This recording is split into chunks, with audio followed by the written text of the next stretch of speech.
దేవుని నామాన్ని మహింకలు గాక. మనసులను కలిసిన భాగ్యాన్ని దేవాదేవుడు మనకు అందించినందుకు దేవుడికే వందనాలు చెల్లిస్తూ వాక్య భావనకు వెళ్దాం.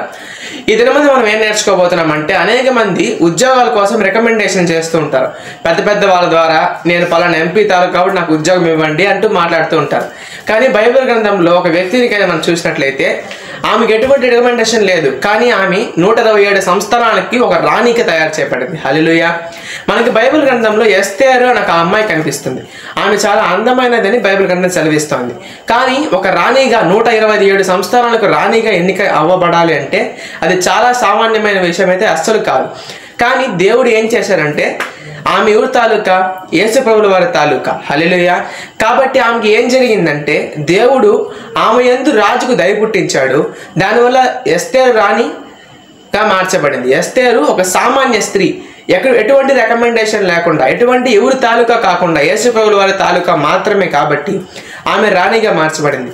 మీకు కూడా అనేక మంది ఉద్యోగాలు లేకపోతే సమస్యలతో బాధపడుతూ ఉంటారు. మీరు కానీ యేసుక్రీస్తు వారి తాలూకా అయితే ఎవరి తాలూకా అవసరం లేకుండా మీ సమస్య నుంచి మీరు బయటపడవచ్చు. కాబట్టి మీరు ప్రతి ఒక్కరు కూడా యేసుక్రీస్తు వారి సొంత రక్షకుడిగా అంగీకరిద్దాం. యేసుక్రీస్తు వారి తాలూకాగా తయారు చేయబడతాం. ఈ వాక్యాన్ని దేవుడు దీవించి ఆశీర్వదించును గాక. ఆమేన్.